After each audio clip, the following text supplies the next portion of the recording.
Mari kita berdoa untuk pemberitaan firman Tuhan. Bapak, terima kasih malam ini para pria di Siemen TP3 Pindrang, Sulawesi Selatan.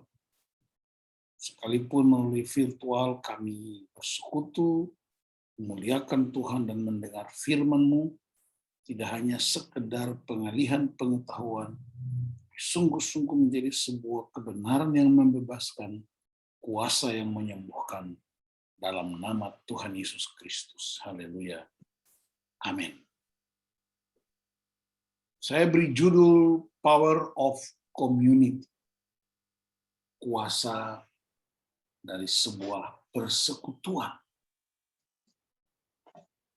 Menurut Kamus Besar Bahasa Indonesia, komunitas itu adalah kumpulan orang yang berinteraksi dan memiliki kesamaan pada lokasi, budaya, atau kepentingan bersama. Bisa secara nasional, bisa secara regional, lokal, di gereja, di Siemen, atau apapun namanya.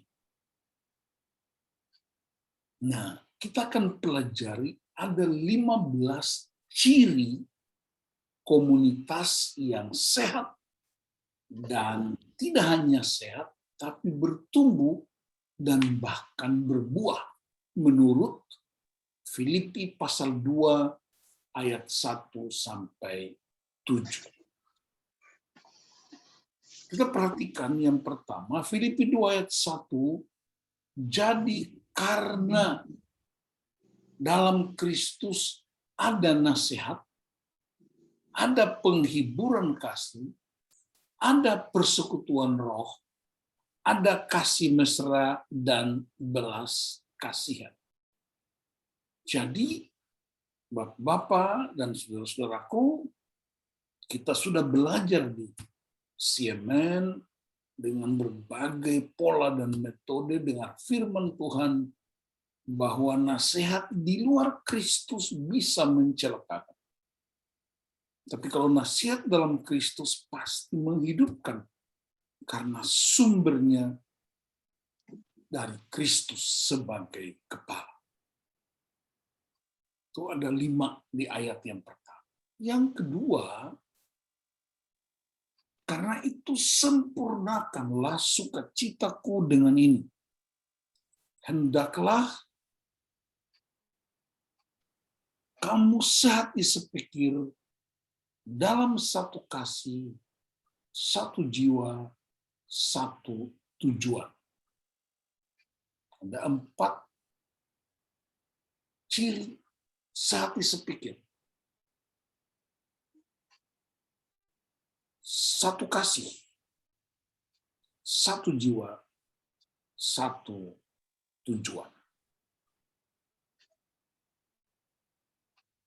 Yang ketiga, dengan tidak mencari kepentingan sendiri atau puji-pujian yang sia-sia, sebaliknya hendaklah dengan rendah hati yang seorang menganggap yang lain lebih utama daripada dirinya sendiri. Yang 2 ciri yaitu kepentingan bersama dan karakter rendah hati. Yang keempat, dan janganlah tiap-tiap orang hanya memperhatikan kepentingannya sendiri, tetapi kepentingan orang lain juga. Berarti ciri yang ke-12 ialah mendahulukan visi daripada diri sendiri. Yang berikutnya ayat 5, hendaklah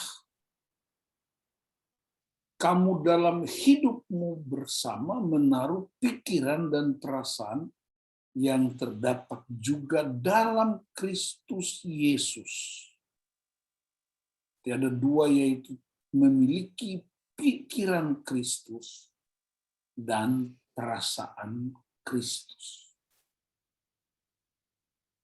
Dan yang kelima, dalam ayat 6 dan 7, yang walaupun dalam rupa Allah, tidak menganggap kesetaraan itu dengan Allah itu sebagai milik yang harus dipertahankan, melainkan telah mengosongkan dirinya sendiri dan mengambil rupa seorang hamba dan menjadi sama dengan manusia.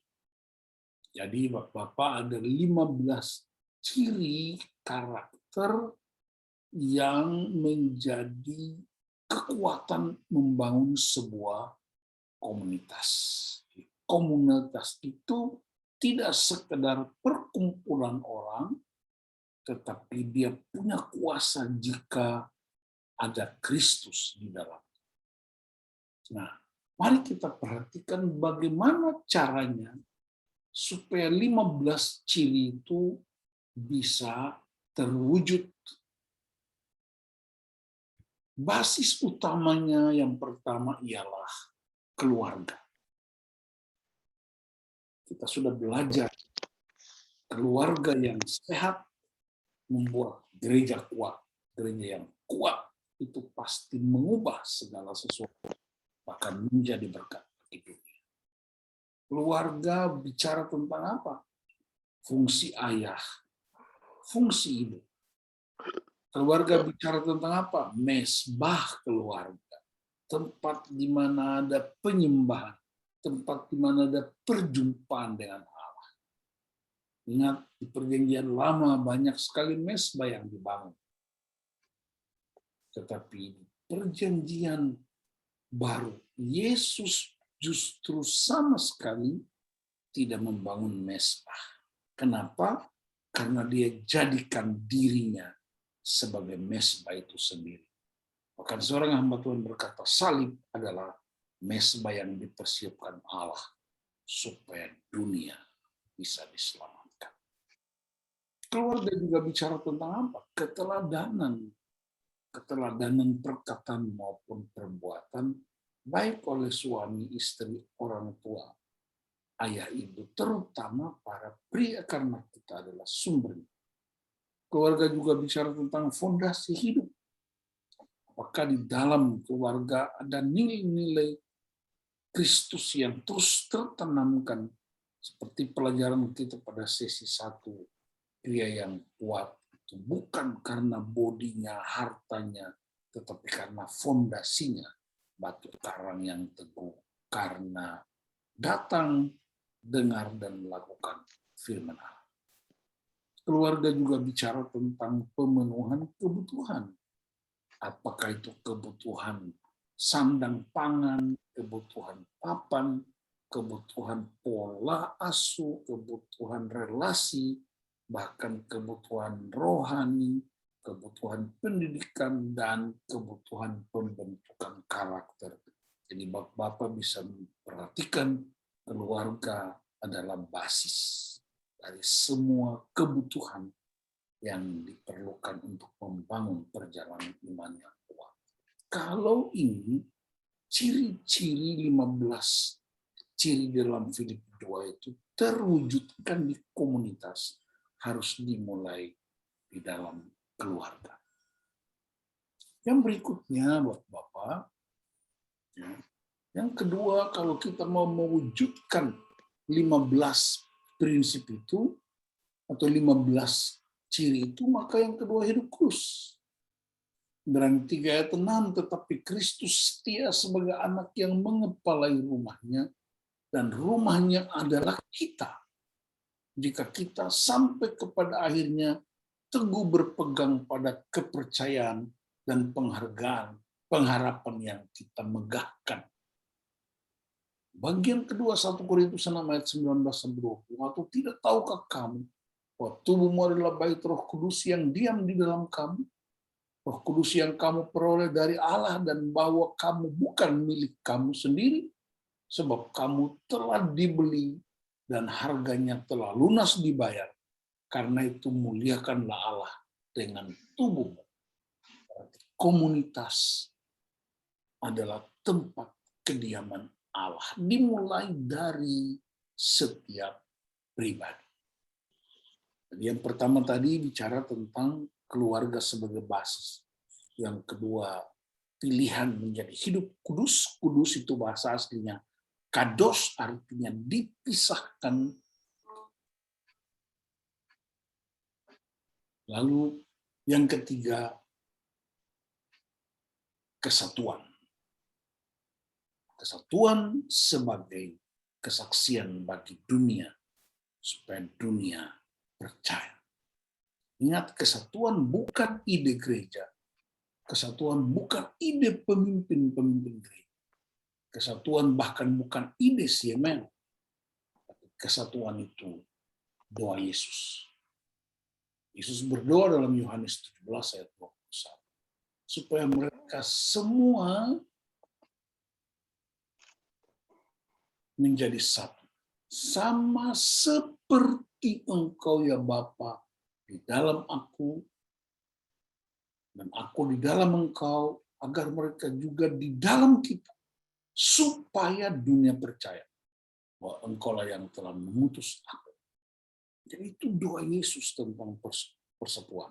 Kesatuan itu bukan ide orang tua kita, bukan ide pimpinan CMN, bukan ide pembicara, bukan ide ketua sinode.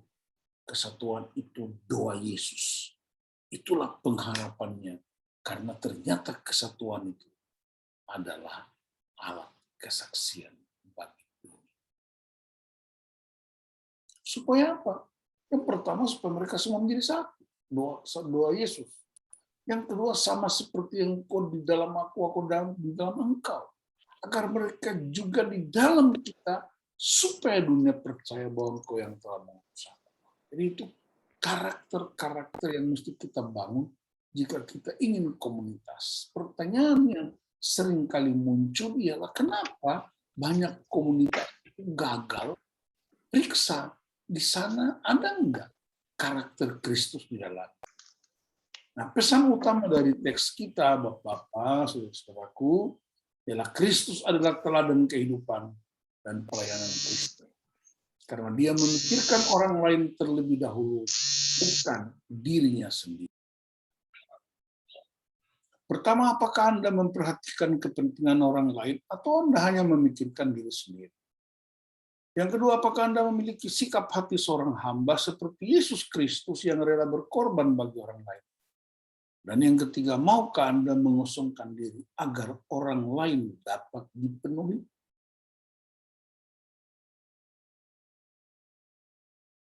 Saya kasih dua tantangan untuk kita diskusikan. Ujilah komunitas kita berdasarkan 15 ciri di atas, dan temukan penghalangnya atau tantangan. Bagaimana dengan sesama pengurus TP3 area? Saya ingin mengajak Bapak-bapak untuk kita menguji kualitas komunitas kita. Tidak hanya di Pindrang, di semua area, bahkan gereja. Sebab banyak sekali komunitas-komunitas yang terkandas dalam perjalanan. Uangnya no problem, orang-orangnya ada, fasilitas pendukung tersedia. Komunitas itu dia loga-loga, atau kalau orang di Jakarta bilang abal-abal, atau orang Ambon bilang gaba-gaba. Nah, karena itu malam ini saya ajak Bapak untuk kita diskusikan bersama. Sebelum kita diskusi, mari kita berdoa untuk terima kasih.